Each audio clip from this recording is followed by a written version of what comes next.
Hey guys, it's me again. So as promised, I'm going to talk about money and transportation for the Disney College programs.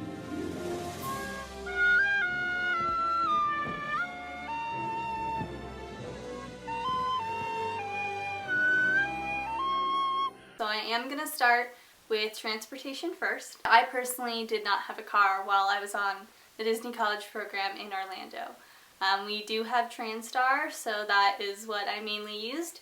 And when it was convenient for my roommates, they gave me rides everywhere, and I really appreciated that because it helped a lot. And my friends too. My friends gave me rides as well, and I'm grateful for that. So basically, if you don't have a car, it's nice because it does not suck up gas money, which is a way to save money. So that was really nice. The downside is having to take TransStar, and I actually personally didn't have many problems with TransStar. I only ran into 2 problems, and so out of the whole year I was there, that's pretty awesome. So I would consider TransStar, in my personal experience, to be reliable, but it does take longer to get places and you do have to wait. So if you're like me and consider yourself a generally patient person, it might work for you. And like I said, it was a great way for me to save money. I know other people offered rides to CPs if they were in the same living complex or if they were friends or in the same role. So definitely take advantage of that, and thank them profusely, because I really greatly appreciate all the people who gave me rides during my college program. Another advantage of the car was that you could go off property and it wouldn't really be a problem, because it was kind of hard to do when you didn't have a car to go to Universal or to go grocery shopping.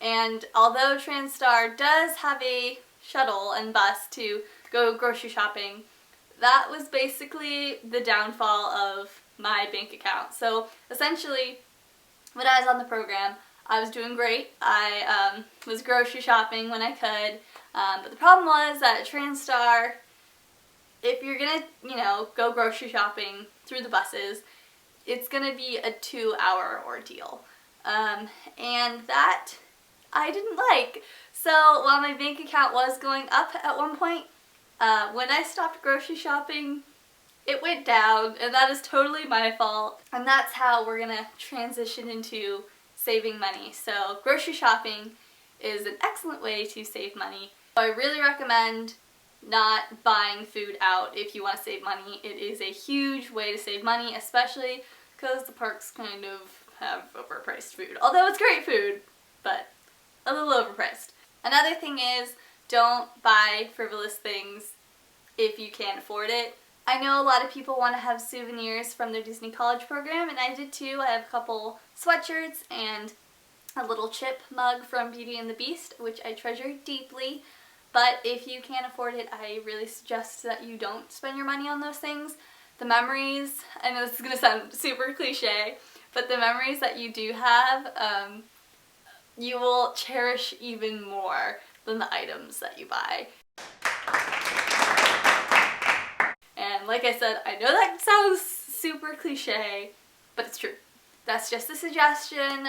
I know a lot of people were complaining in their Disney College program blogs that they didn't have enough money to live, and I always did. So I just thought I'd throw out some suggestions. One last tip is to pick up extra hours on the Hub. The Hub is a system that you can get into once you start working for Disney, and it's called EHH. I don't remember what it stands for, but it's basically a couple extra hours that you can pick up in your role to work and get a little bit extra moolah. I know that it was a great way for some of my friends to make money, so I thought I would spread the message along. So those are some of my tips if you are patient like me and don't mind leaving for work 2 hours early or so. I actually really enjoyed it, by the way. It was part of my routine, so I really didn't mind. But if that works for you, don't bring a car. It's a great way to save money. If that's not for you, go ahead, bring a car. I know I personally am thankful for all the people that brought cars.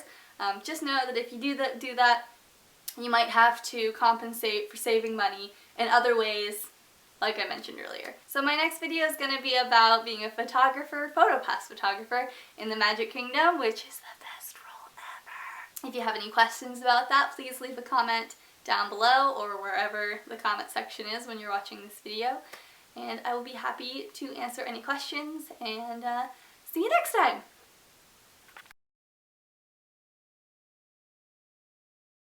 I know a lot of people want to have souvenirs from